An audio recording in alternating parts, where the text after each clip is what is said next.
প্রিয় দর্শক, শুভ সকাল। আমন্ত্রণ বাংলা বিষয়ের প্রতিদিনের আয়োজন ফ্রন্ট পেজে। আপনাদের সাথে আছি আমি বেনজির আহমেদ। মূলত সংবাদপত্র এবং সংবাদ মাধ্যমে প্রচারিত শীর্ষ সংবাদ নিয়ে বিশ্লেষণধর্মী অনুষ্ঠান। আজকে অনুষ্ঠানে আমাদের সাথে স্টুডিওতে আছেন দৈনিক যুগান্তরের প্রধান প্রতিবেদক মাসুদ করিম। মাসুদ ভাই, আপনাকে স্বাগতম। অসংখ্য ধন্যবাদ আপনাকে। মূল অনুষ্ঠানে যাবার আগে আমরা দেখে নিব আজকে বিভিন্ন পত্রিকার প্রধান প্রধান শিরোনামগুলো। দৈনিক প্রথম আলো, জুলাই সনদ আজ দলগুলোকে দেবে ঐক্যমত্য কমিশন, সেনানিবাসের একটি ভবনকে সাময়িক কারাগার ঘোষণা। দৈনিক যুগান্তর, বিচারক হয়েও পদপদে করেছেন অবিচার, হেফাজতে 15 সেনা কর্মকর্তা, সেনানিবাসের কারাগার ঘোষণা।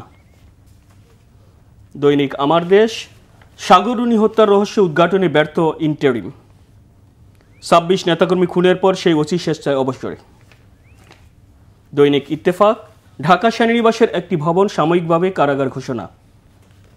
নির্বাচনের মাধ্যমে জনগণের ক্ষমতায়নের প্রতিশ্রুতি বাস্তবে রূপ দেবে ডক্টর ইউনূস। দৈনিক ইনকিলাব, নভেম্বরে গণভোট চায় জামায়াত, নির্বাচন বানচালে নতুন মিশন। আন্তর্জাতিক অপরাধ ট্রাইব্যুনাল, হত্যার পর শহীদ হৃদয়ের লাশ ফেলা হয় কাড্ডা নদীতে। দৈনিক নয়াদিগন্ত, সেনা সাব জেলে 15 কর্মকর্তা, আদালত যেখানে বলবে আসামি সেখানে থাকবেন, তাজুল। দৈনিক সমকাল, সেনানিবাসের একটি ভবনকে অস্থায়ী কারাগার ঘোষণা, জুলাই সনদ সইয়ের পর বাস্তবায়ন পদ্ধতি ঠিক করবে কমিশন। বাংলাদেশ প্রতিদিন, কিছুই থাকে না বিএনপির, জুলাই আগস্টে মানবাধিকার ব্যাপক অপরাধ, ট্রাইব্যুনালে হাসিনার মামলায় যুক্তিতর্ক, ঢাকা সেনানিবাসের ভবনকে সাময়িক কারাগার ঘোষণা।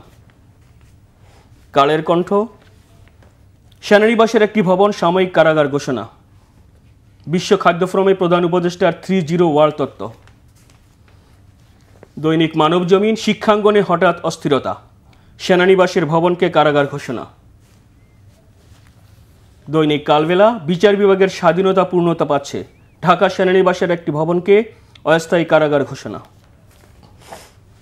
দৈনিক দেশ রূপান্তর, ঢাকা সেনানিবাসের একটি ভবনকে কারাগার ঘোষণা। বণিক বার্তা, ঢাকা সেনানিবাসের একটি ভবনকে অস্থায়ী কারাগার ঘোষণা।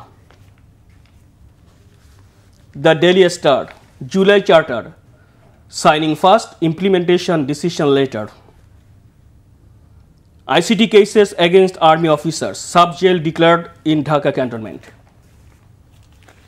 The New Age, government survey on violence against women, 3 in 4 women face violence by husband. Masud Karim ভাই, এতদিন দেখছিলেন এবং শুনছিলেন আজকের যে বিভিন্ন পত্রিকার মূল শিরোনামগুলো। তো আমরা দেখেছি যে প্রতিটা পত্রিকারই কিন্তু একটা শিরোনাম কমন আসে, বিশেষ করে গুমের অভিযোগে যে সেনা কর্মকর্তাদের যে আপনার বিচার হচ্ছে আন্তর্জাতিক অপরাধ ট্রাইব্যুনালে। আপনি জানেন গত রবিবার 30 জন, শেখ হাসিনা সহ 30 জনের বিরুদ্ধে গ্রেফতারি পরোয়ানা জারি করা হয়েছে এবং এর পক্ষ থেকে আপনার গুমের অভিযোগে 15 সেনা কর্মকর্তা সেনা হেফাজতে রয়েছে, সেনা সদর পক্ষ থেকে বলা হয়েছে। এ নিয়ে ব্যাপক আলোচনা হচ্ছিল যে তারা কোথায় কিভাবে আছে, সেনা সদর দপ্তর সেটা ব্রিফিং করেছে এবং ICT থেকেও বলা হয়েছে। গতকাল আপনার একটা মন্ত্রণালয় সরকারের পক্ষ থেকে একটা বিজ্ঞপ্তি দিয়েছে, প্রজ্ঞাপন জারি করা হয়েছে যে তাদেরকে আপাতত সাব জেল ঘোষণা করা হয়েছে ক্যান্টনমেন্টের এসএমই যে বাসার রোডের 54 নম্বর একটি ভবনকে, সেখানে বলা হয়েছে। এবং ICTর যে প্রধান প্রকৌশল অর্থাৎ prosecutor, chief prosecutor Tajul Islam বলেছেন গ্রেফতার দেখানোর যে 24 ঘন্টার মধ্যে তাদেরকে আন্তর্জাতিক অপরাধ ট্রাইব্যুনালে হাজির করতে হয় নিয়ম অনুযায়ী, এবং এরপর কোথায় থাকবে অর্থাৎ তারা কি সাবজেলে থাকবে না কারাগারে কোথায় থাকবে এই সিদ্ধান্তটা নিবে আন্তর্জাতিক অপরাধ ট্রাইব্যুনাল। তাই কিভাবে দেখছেন বিষয়টা? ধন্যবাদ।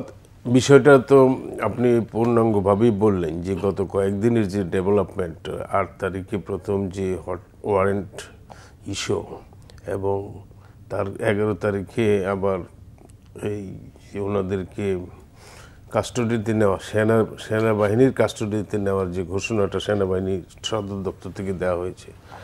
তারপরে গতকালকে ডেভেলপমেন্ট হলো যে বাংলাদেশের স্বরাষ্ট্র মন্ত্রণালয় তারা এটাকে একটা MES এর একটা বিল্ডিংকে তারা এটাকে অস্থায়ী কারাগার, আমাদের দেশে এটা প্রথম না।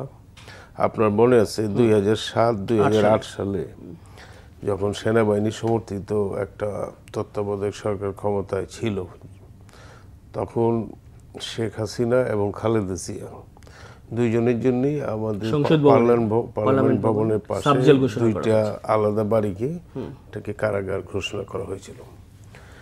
এবং আপনারা দেখেন যে আসামিদের যখন কারাগারে আনা নেওয়া করা হয়, তারা যে প্রিজন ব্যান্ডটা থাকে সেটাও কিন্তু একটা কারাগার। প্রিজন ব্যান্ড মানে হলো কারাগারের গাড়ি। তো এটা সরকারের একটা এখতিয়ার আছে যে কোনো জায়গাকে, এটা কালকে তাজুল ইসলাম সাহেব চিফ প্রসিকিউটর উনিও বলেছেন যে যে কোনো জায়গাকে সরকার সাবজেল ঘোষণা করতে পারে, কারাগার ঘোষণা করতে পারে অস্থায়ীভাবে। এটা তো সরকারের এখতিয়ার এবং সেটাই সরকার করেছে। এখানে যেই জিনিসটা দেখা যাচ্ছে যে যে 15 জনকে হেফাজতে নেওয়া হয়েছে, একজন অবশ্য পালিয়ে গেছেন, মেজর জেনারেল কবির, উনি যিনি সামরিক সচিব ছিলেন তদানীন্তন প্রধানমন্ত্রী শেখ হাসিনা, উনি অ্যাবসকন্ডিং।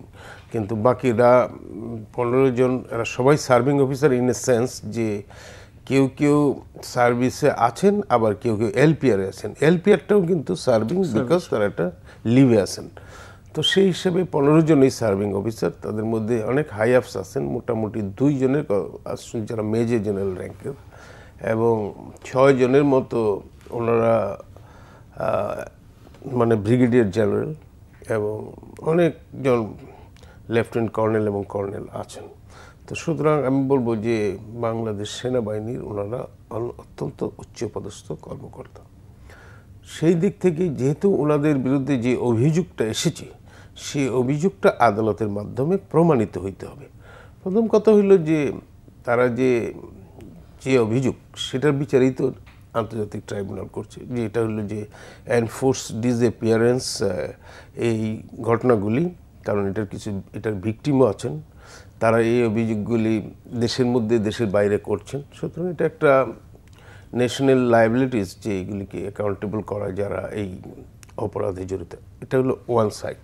দি আদার সাইড হলো যে সেটা ফেয়ার ট্রায়ালের মাধ্যমে আসতে হবে, এবং এই ট্রায়ালটা দেশের ভিতরে এবং দেশের বাইরে এটা যেন একটা বিশ্বাসযোগ্য ট্রায়াল হয়, এবং ট্রায়াল হওয়ার পরে যদি তারা দোষী সাব্যস্ত হন তাহলে আমরা তাদেরকে দোষী মানে অপরাধী হিসেবে গণ্য করব। এখন পর্যন্ত তারা অভিযুক্ত। তো এই অভিযোগের বিচারটা যখন চলবে, হয়তো 22 তারিখের মধ্যে 22 অক্টোবর ট্রাইব্যুনালে হাজিরের একটা ডেট নির্দেশ দেওয়া আছে। যদিও ওনারা অ্যারেস্ট সেই অর্থে না, কারণ তারা যেহেতু পুলিশ অ্যারেস্ট করে নাই, যেহেতু চিফ প্রসিকিউটর বললেন যে আইন শৃঙ্খলা বাহিনীরই এখতিয়ার গ্রেফতার করতে পারে। সুতরাং যদি তারা গ্রেফতার হন তাহলে 24 ঘন্টার মধ্যে তাদেরকে ট্রাইব্যুনালে হাজির করতে হবে, কোর্টে হাজির করবেন। তো সেখানে সামনের দিনগুলিতে ঘটনাগুলি কিভাবে অগ্রসর হয় সেটা আমাদের দেখতে হবে। এখানে একটা কথা আমি শুধু বলতে চাই যে অপরাধীকে অবশ্যই বিচারের আওতায় আনতে হবে, তাতে কারো কোনো সন্দেহ নেই। আরেকটা কথা বলতে চাই যে অপরাধ যিনি করেন তিনি ব্যক্তিগতভাবে দায়ী, কোনো প্রতিষ্ঠান দায়ী নয়। এই কারণে বলছি যে বাংলাদেশ সেনাবাহিনী এটা হলো বাংলাদেশের একদিকে স্বাধীনতা, সার্বভৌমত্ব, বহিঃশত্রুর আক্রমণ থেকে রক্ষা করার জন্য একটা বড় প্রতিষ্ঠান, একটা সব দেশের জন্য সেনাবাহিনী, শুধু বাংলাদেশ সেনাবাহিনী বলবো না, যে কোনো দেশ সেনাবাহিনী হলো তাদের সার্বভৌমত্ব রক্ষার প্রতিষ্ঠান। এন্ড আদার ডিউটি কিছু আছে তাদের। একটা হলো যে অভ্যন্তরীণ আইন শৃঙ্খলাতেও তারা হেল্প করে, এখন যেটা তারা করছে হেল্প করে। আরেকটা হলো দুর্যোগ ব্যবস্থাপনায় তারা দেশের মানুষের পাশে দাঁড়ায়, যখন বন্যা হয়, সাইক্লোন হয়, এই সময়। আরেকটা হইলো ভাবমূর্তি বৃদ্ধি করে দেশের বিদেশে, সেটা হলো পিস কিপিং এ মিশনে কাজ করে। সুতরাং সেনাবাহিনীর ভাবমূর্তির সাথে বাংলাদেশের ভাবমূর্তি, আর শুধু ভাবমূর্তি না, আমাদের একটা প্রতিরক্ষা ব্যবস্থা জড়িত। সুতরাং একদিকে যেমন অপরাধীদের বিচার যদি কেউ অপরাধ করে থাকে, যদি প্রমাণিত করতে হবে, but at the same time সেনাবাহিনীর ভাবমূর্তিটাও আমাদের রক্ষা করা আমাদের জাতির দায়িত্ব।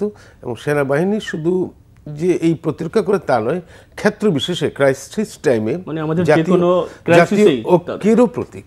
যেমন ধরেন কাউকে আমাদের একটা আস্থাহীনতা আছে পলিটিক্যাল, আপনারা দেখেছেন। তো সেই সময় অনেক সময় দেখা যায় যে যখন এই যে আপরাইজিংটা হইলো, আফটার আপরাইজিং, এই যে শেখ হাসিনা যখন মানে ইন্ডিয়াতে চলে গেলেন, তো ওখানে কিন্তু সেনাবাহিনী একটা ভূমিকা পালন করেছে, এবং তারা কিন্তু একটা ঐক্যবদ্ধ করেছে রেস্ট অফ দ্য পলিটিক্যাল লিডার্সকে টুগেদার একসাথে এনে। তো এরকম তাদের একটা ঐক্যর প্রতীক, সবাই সেনাবাহিনীকে একটা রেসপেক্ট দিচ্ছে। তো এই জায়গাটা যাতে নষ্ট না হয়, এটা অর্থাৎ ব্যক্তির অপরাধ জানে বাহিনীর প্রতি না হয়, বাহিনীর যে প্রথমত হলো যে ব্যক্তি যিনি সার্ভিং অফিসার, একটা অত্যন্ত উচ্চপদস্থ অফিসার এবং তাদেরকে অনেক রাষ্ট্রের ইনভেস্টমেন্ট আছে এখানে, তারা যাতে ন্যায় বিচারটা পান। আর দ্বিতীয় হলো যদি তারা অপরাধী হন তাহলে তো অপরাধ তো কারোর জন্য, উনি সেনাবাহিনীর অফিসার না, উনি এটা তো তাজুল সাহেব বলছে যে উনি ইউনিফর্ম না আনইউনিফর্ম, না উনি গরিব মানুষ না ধনী মানুষ না ক্ষমতাশালী, এইসব দেখলে তো ফেয়ার ট্রায়াল হবে না। ট্রায়াল অফকোর্স ট্রায়াল তো হইতেই হবে, অপরাধের বিচার অবশ্যই হইতে হবে, কিন্তু একই সঙ্গে ভেরি কশাস নেওয়া হবে। এটা আমাদের একটা আশা এবং বিশ্বাস, যেহেতু রাষ্ট্রে গুরুত্বপূর্ণ দায়িত্ব আছে। কারণ এই ধরনের বিচারের প্রয়োজন এই কারণে যে সেনাবাহিনীটা আমাদের যখন পিস কিপিংয়ে থাকে তখন তার ভেতরকার বিষয়গুলিও মানে অনেকগুলি ডিবেট হয়েছিল মাঝখানে। আপনি দেখেছেন যে এটা কি সেনাবাহিনীর অভ্যন্তরীণ আইনে তাদের বিচার হবে নাকি কোন আইনে বিচার ট্রায়ালে হবে, মানে ট্রাইব্যুনালে হবে যেটা। হ্যাঁ, তো শেষ পর্যন্ত ট্রাইব্যুনালে জিনিসটা গেল। যেখানেই বিচার হোক, আমার বক্তব্য হলো যে এই জিনিসটা ফেয়ারলি হোক এবং যাতে আমাদের বাইরের মানুষও বলতে পারে যে না ওরা খুব ভালো, স্বচ্ছতার দিক থেকে বিচার, অর্থাৎ গ্রহণযোগ্যতা, ক্রেডিবিলিটি থাকতে হবে বিচারটা যাতে নিরপেক্ষ হয়। হ্যাঁ, আরেকটা বিষয় হচ্ছে মাসুদ কামাল ভাই, যেটা জুলাই সনদ নিয়ে আপনার যেটা হচ্ছে আপনার এই জুলাই সনদ নিয়ে অবশেষে আপনার 17 তারিখে আমরা জেনেছি স্বাক্ষর হবে জুলাই সনদ। রাজনৈতিক দলগুলোর কাছে আজকে এটার চূড়ান্ত অনুলিপি পাঠানো হবে বলা হয়েছে। এর মধ্যে আপনি গত ফেব্রুয়ারি থেকে আলোচনা হচ্ছে জাতীয় ঐক্যমত্য কমিশনের সাথে রাজনৈতিক দলগুলোর, 30টি রাজনৈতিক দল আলোচনায় অংশ নিয়েছে এবং এ পর্যন্ত 84টি সংস্কার প্রস্তাবের বিষয়ে ঐক্যমত্য হয়েছে। অবশেষে 17 তারিখে যে জুলাই সনদ শাহী হবে সই করার জন্য সংসদ ভবনের দক্ষিণ প্লাজায় প্রস্তুতি চলছে। তবে এখনও আবার অনিশ্চয়তা দেখা দিয়েছে যে এই জুলাই সনদ নিয়ে কেউ কেউ বলছে যে কয়েকটি বিষয় নিয়ে দ্বিমত থাকতে পারে এবং শেষ পর্যন্ত এইখানেও আপনার আসলে কি জুলাই সনদ সই হবে কিনা প্রশ্ন থেকে যাচ্ছে। এই জিনিসটা তো আমাদের যে গত একটা বছর গেছে এবং 2024 সালের 5ই আগস্ট যখন এখানে একটা ছাত্রদের নেতৃত্বে অভ্যুত্থানের মাধ্যমে যখন সরকার মানে একটা চেঞ্জ ওভার আসলো, হ্যাঁ, তো সেখানে মানুষের অ্যাসপিরেশনটা ছিল যে এখানে আপনি যদি এই আন্দোলনটাকে যদি একেবারে নিবিড়ভাবে পর্যবেক্ষণ করেন, প্রথমেই আন্দোলনটা ছিল যেটা কোটা বিরোধী আন্দোলন। তারপরে দেখবেন এই আন্দোলনটা একটা বৈষম্য বিরোধী আন্দোলন, মানে সোসাইটিতে যত রকম ইনজাস্টিস আছে সেগুলির বিরুদ্ধে আন্দোলন। এবং এইগুলি পরে পর্যবেক্ষণ করে দেখা গেছে যে এগুলি কেন হচ্ছে, যে প্রতিষ্ঠানগুলি খুব ভালোভাবে কাজ করছে না, আমাদের রাষ্ট্রীয় প্রতিষ্ঠানগুলি। তো সেই জন্যেই একটা বিভিন্ন পক্ষ থেকে একটা দাবি উঠেছিল যে আমরা যেহেতু একটা পরিবর্তন এনেছি আন্দোলনের মাধ্যমে, সুতরাং শুধু সরকার পরিবর্তন করে অন্য একজন মানে আমার পরিবর্তে আপনি, আপনার পরিবর্তে আমি, সেটা না, এটার একটা প্রাতিষ্ঠানিক ব্যবস্থার একটা সংস্কার হলে সেটা ভালো হয়। সেই চিন্তার থেকেই কিন্তু সংস্কারের কথাগুলিও এসেছে এবং এই সংস্কারের ক্ষেত্রে নির্বাচনী ব্যবস্থা সংস্কার, প্রত্যেকটা প্রতিষ্ঠান অনেকগুলি কমিশন অনেকগুলি কমিশন গঠন করছে, সেগুলির কাছ থেকে পর্যাপ্ত সুপারিশ এসেছে এবং তার ভিত্তিতে এটা করা হয়েছে। এবং করার প্রেক্ষিতে কি কি মেজর সংস্কার হবে, এবং সংস্কারগুলি বাস্তবায়নটা ভেরি ডিফিকাল্ট। আপনারা জানেন যেটা কিছু কিছু ক্ষেত্রে কনস্টিটিউশনাল অ্যামেন্ডমেন্টের প্রয়োজন পড়তে পারে এবং কিছু কিছু ক্ষেত্রে মেজর সংস্কারের ক্ষেত্রে পলিটিক্যাল কনসেনসাসেরও প্রয়োজন পড়তে পারে। কিছু কিছু ক্ষেত্রে হয়তো ছোটোখাটো যেগুলি সরকার, অন্তর্বর্তী সরকার তাদের অফিসিয়াল আদেশেও কিছু কিছু করেছেও। তো আমি যেটা বলতে চাচ্ছি যে জুলাই সনদটা হলো এরকম একটা সনদ যেখানে সব রাজনৈতিক দলগুলি একমতে পৌঁছে একটা মেজর মানে রিফর্ম করবে, যে এখানে যেটা বাস্তবায়ন করতে গেলে করার পরে দেশের রাষ্ট্রীয় ব্যবস্থাটা ভালো। কিন্তু এই জিনিসটার ক্ষেত্রে দলগুলির মধ্যে ভিন্ন ভিন্ন মত আছে। যেমন ফর এক্সাম্পল একটা উদাহরণ দিই, এখানে একটা বলা হচ্ছে যে প্রপোর্শনাল রিপ্রেজেন্টেশন, পিআর পদ্ধতি। হ্যাঁ হ্যাঁ, এই যে পিআর, এই যে মানে আনুপাতিক পদ্ধতি, এই পদ্ধতিটার ব্যাপারে জামাতে ইসলামী এবং এই যে স্টুডেন্টদের যে পার্টি এনসিপি তারা বলছে যে তারা চাচ্ছে ইমিডিয়েটলি, ইভেন কি জামাত কিন্তু গতকাল নির্বাচন কমিশনের সাথে বৈঠক করেছে। বৈঠক শেষে তারা বলেছে নভেম্বরের মধ্যেই আপনার গণভোটের আয়োজন, একটা গণভোট করে এই জিনিসটা ইমপ্লিমেন্ট করে দিতে হবে। অন্যদিকে বিএনপির পক্ষ থেকে কিন্তু মির্জা ফখরুল ইসলাম আলমগীর সহ দলের সিনিয়র নেতারা বলছেন নির্বাচন পেছানো বা বিলম্বিত করার জন্যই পিআর পদ্ধতিটাকে কিছু দল সামনে নিয়ে আসে। এ নিয়ে কিন্তু রাজনৈতিক দলগুলো কর্মসূচি দিয়েছে, কয়েকটি ইসলামী দল, জামাত সহ। এই যে অর্থাৎ এই কনফ্লিক্ট, অর্থাৎ রাজনৈতিক এই পিআর ইস্যু নিয়ে এই জিনিসটাতে মতৈক্য হয় নাই, এবং মতৈক্য না হওয়ার কারণে শুধু পিয়ার না, উচ্চকক্ষ নিম্নকক্ষ আর অনেকগুলি ইস্যু আছে। আপনি অনেকগুলি নাম্বার বললেন যে এতগুলি সংস্কার, এতগুলি প্রস্তাব। হ্যাঁ, অনেক দিন ধরেই তো আলী রিয়াজ সাহেব এই জিনিসগুলি আলোচনাটা কন্ডাক্ট করেছেন এবং সেখানে অনেক কথাবার্তা এসেছে। উনি সর্বাত্মক চেষ্টা করেছেন যাতে একমতে পৌঁছা যায়, যদি একমতে পৌঁছা না যায়। তো এখানে যে জিনিসটা আমি বুঝতে পারি যে এই সংস্কারটা একেবারে রাতারাতি যে হয়ে যাবে সেটাও আমরা আশা করি না। কারণ এটা এমন না যে আপনি সুইচ টিপলেন এবং বাতি জ্বলে গেল, তা তো না। এটা একটা কন্টিনিউয়াস প্রসেস, যেটা যখন করা সম্ভব হয় সেটাই। তো এখন আমরা যেটা অনুধাবন করি যে হয়তো 17 তারিখ যেহেতু ফ্রাইডেতে দেওয়া হয়েছে, নিশ্চয়ই ভেতরে ভেতরে এটা আমাদের আশা থাকবে, আমাদের আশা আমরা হয়তো জানি না, হয়তো ভিতরে ভিতরে এক ধরনের আলাপ আলোচনার মাধ্যমে এক ধরনের কনসেনসাস হয়েছে যে আমরা আপাতত সই করি, বাস্তবায়নের ব্যাপারটাও পরবর্তীতে আসবে। কারণ এখানে বিএনপির পক্ষ থেকে যে জিনিসটা বলা হচ্ছে যে এটা একটা পার্লামেন্টের অ্যামেন্ডমেন্ট দরকার আছে, অনেকগুলি এটা মেজর চেঞ্জ। মির্জা ফখরুল ইসলাম আলমগীর গতকাল কিন্তু বলেছেন পিয়ার এই যে পদ্ধতি এটা আগামী সংসদের উপর ছেড়ে দেওয়া হোক। হ্যাঁ, উনি বলছেন সংসদের উপর ছেড়ে দেওয়া হোক। এখন পিয়ার পদ্ধতিটার ব্যাপারে আমি যেটা বলবো যে এই জিনিসটা নিয়ে কিন্তু আমাদের জনগণকে আগে সচেতন করতে হবে। What is peer? একটা ব্যাপক অংশ কিন্তু এখন পর্যন্ত তারা বুঝতেছে না। কারণ আমি যেটা মনে করি যে ধরেন আপনি যদি গ্লোবালি দেখেন, ইন্ডিয়া কিংবা ধরেন আমেরিকা কিংবা ইউকে, এই মেজর ডেমোক্রেসিগুলিতে কিন্তু দ্বিকক্ষ বিশিষ্ট পার্লামেন্ট আছে ঠিকই, কিন্তু তারা পিয়ার নেয় নাই, তারা ডিফারেন্ট ওয়েতে তারা এই যে উচ্চকক্ষগুলিকে নির্ধারণ করে। ইন্ডিয়াতে একভাবে করে, যেমন তারা রাষ্ট্রপতির কোটায় 10-12টা করে, বাকিগুলি মানে রাজ্যগুলি থেকে আসে। তারা অবশ্য সংযুক্ত রাষ্ট্র, যেখানে আমাদের একটা রাষ্ট্র বা একটা রাজ্য সেরকম না, কিন্তু ওদের হয়তো অনেকগুলি রাজ্য আছে, এগুলিতে আছে। তো এক একটা কন্ডিশন এক এক রকম। আমাদের এখানে যেটা জামাত বা এনসিপি তারা মনে করতেছে যে ছোট রাজনৈতিক দলগুলি পিয়ারের মাধ্যমে কিছু বেশি আসন পাবে, বা যারা একদমই পায় না তারা হয়তো একটা দুইটা পেতে পারে, এবং তারা হয়তো এটা মনে করতে পারে যে এটার মাধ্যমে একটা চেকস অ্যান্ড ব্যালেন্স হবে। যদি মনে করেন এখানে তো বড় দল আওয়ামী লীগ বিএনপি, তারা যদি অ্যাবসোলিউট মেজরিটি পায়, কিছু করা যায় না, তো অন্য কক্ষে পাশ করাইতে গেলে তাদের একটা অপোনেন্টের প্রপোর্শন থাকে।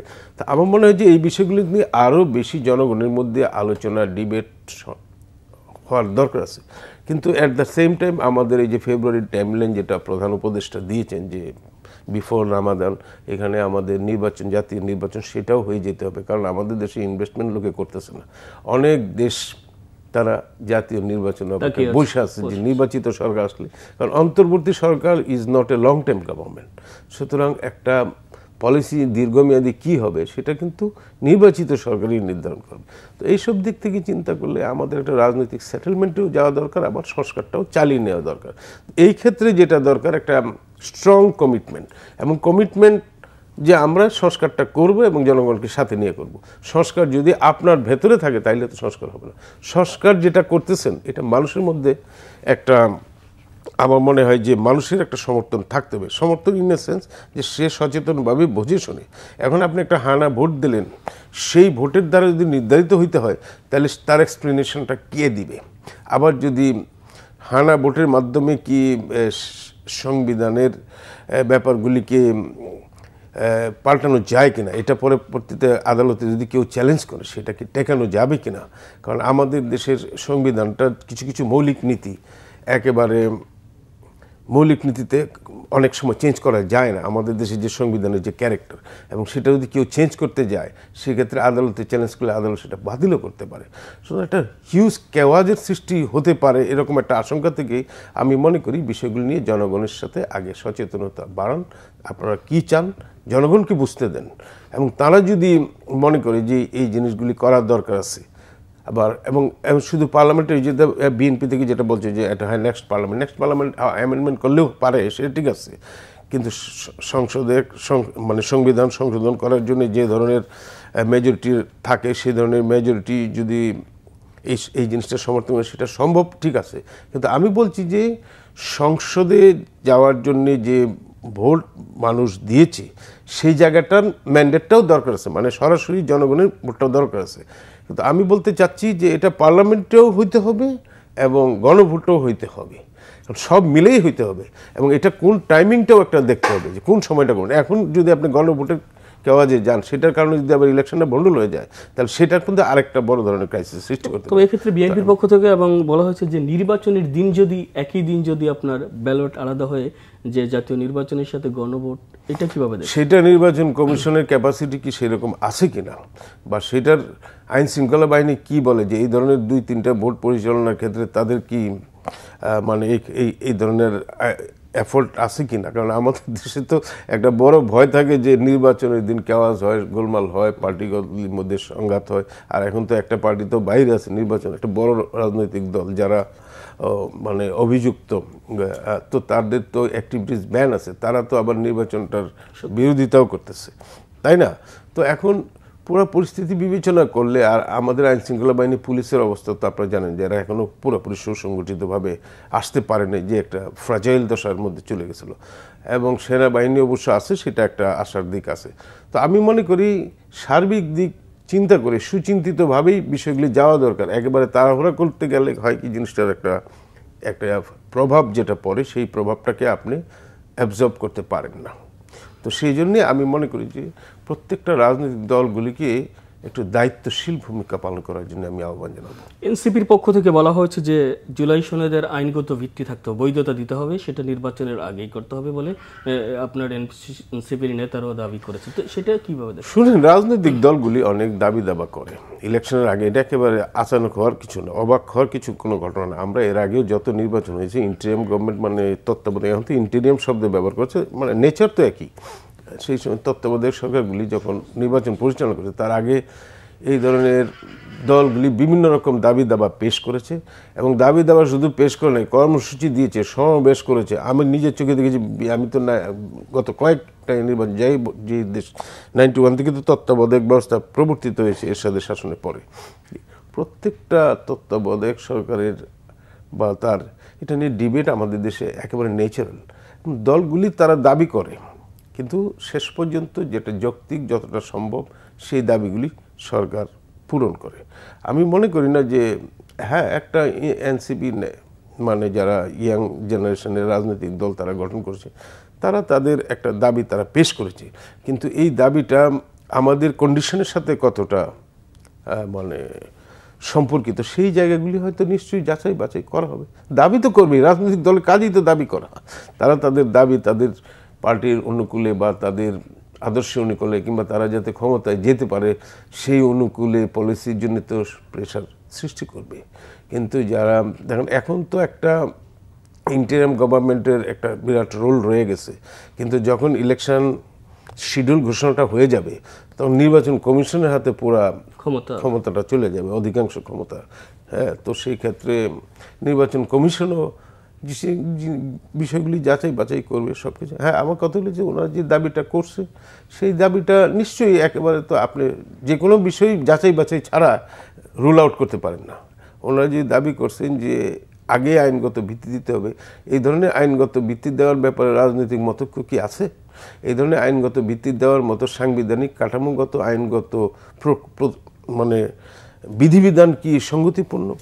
এই ধরনের এই সব কিছুই আমার মনে হয় যে যা দাবি করে করুক, সেই দাবিগুলি আমার মনে হয় ডাইরেক্ট অথবা কোনো কমিশন গঠন করে বা কোনো একটা কমিটি গঠন করে সেগুলি যাচাই বাছাই করে দেখা যেতে পারে। আমি বলছি না যে সব উড়িয়ে দেন, আপনি যাচাই বাছাই করে দেখেন যে যা দাবি করছে, মেজর দাবি করছে, পিআরের কথা বলছে, দ্বিকক্ষ বিশিষ্ট পার্লামেন্টের কথা বলছে, জুলাই সনদের আইনগত ভিত্তির কথা বলছে, জুলাই সনদটা এই কনস্টিটিউশনের কোথায় থাকবে, অ্যানেক্সে থাকবে নাকি মূল জায়গায় থাকবে, সেগুলি কিভাবে থাকবে অ্যামেন্ডমেন্ট ছাড়া, অনেক প্রশ্ন তো আসে। এবং সেই প্রশ্নগুলিও যেমন এক সাইডে থাকবে, আরেক সাইডে থাকবে নির্বাচন প্রস্তুতি। আমি আস্তে আস্তে মিরপুর থেকে আস্তে আস্তে দেখলাম অনেক প্রার্থীর পোস্টার, ব্যানার। সুতরাং পার্টিগুলি একদিকে তারা দাবি দাবা পেশ করছে, অন্যদিকে নির্বাচন প্রস্তুতিও নিচ্ছে। তো এটা একটা ডেমোক্রেসিক প্রসেসের মধ্যেই আছে। আমি বলবো না যে প্রসেস থেকে বাইরে চলে গেছে। তো এটা নিয়ে আমি মনে করি যে এটা খুবই ন্যাচারাল নির্বাচনের মাসুদ ভাই, আপনি তো দীর্ঘদিন ধরে কূটনীতিবিদের যে ডিপ্লোম্যাটিক সাংবাদিকতা করেন, বিশেষ করে আপনারা দেখছে যে শেখ হাসিনাকে ফেরত নিয়ে যে ডিপ্লোম্যাটিক ওয়েতে আমাদের ভারতের সাথে যে আলোচনা চলছে বা এ নিয়ে সবশেষে বলা হয়েছে যে দিল্লিকে যে চিঠি দেওয়া হয়েছিল জবাব কিন্তু এখন আনুষ্ঠানিক দেয়নি। রিসেন্টলিও যে ডিকেবের যারা গিয়েছিলেন, আমিও গিয়েছিলাম, আপনিও একজন সদস্য ছিলেন, তো সংক্ষিপ্তভাবে আমাদের যেহেতু সময় না 1 মিনিট আছে, যে এই প্রসেসটা কত দূর এগোলো? শেখ হাসিনাকে আমি যেটা বুঝি ওনাদের সাথে কথাবার্তা বলে, শেখ হাসিনাকে তারা ফেরত দেওয়ার জন্য এই মুহূর্তে প্রস্তুত না ভারত, কারণ শেখ হাসিনা তাদের একজন ঘনিষ্ঠ বন্ধু, সেটা তাকে ওনারা ফেরত দেবেন না। তবে যেহেতু একটা রাষ্ট্র চিঠি দিয়েছে, ওনারা রিকগনাইজ করেছে যে আমরা চিঠিটা পেয়েছি এবং এটা নিয়ে আলাপ আলোচনা হতে পারে, এবং আমাদের সঙ্গে যে ফরেন সেক্রেটারি ইন্ডিয়ান আলোচনা হয়েছে, উনি অন দ্য রেকর্ড বলেছেন যে এই বিষয়টা লিগেল এবং কনস্টিটিউশনাল প্রসেস আছে, সঙ্গে কোয়াইট এ লং প্রসেস। এটা আমি মনে করি না যে ইমিডিয়েটলি শেখ হাসিনাকে ফেরত ওনারা দিয়ে দেবেন এবং এখন চলে আসবে। ওকে মাসুদ ভাই, আমরা অনুষ্ঠানের একেবারে শেষ প্রান্তে, আপনাকে ধন্যবাদ। ধন্যবাদ প্রিয় দর্শক, ফ্রন্ট পেজের আজ এই পর্যন্তই। আগামীকাল দেখা হবে ঠিক একই সময়ে, ততক্ষণ আমাদের সাথেই থাকুন। খোদা হাফেজ।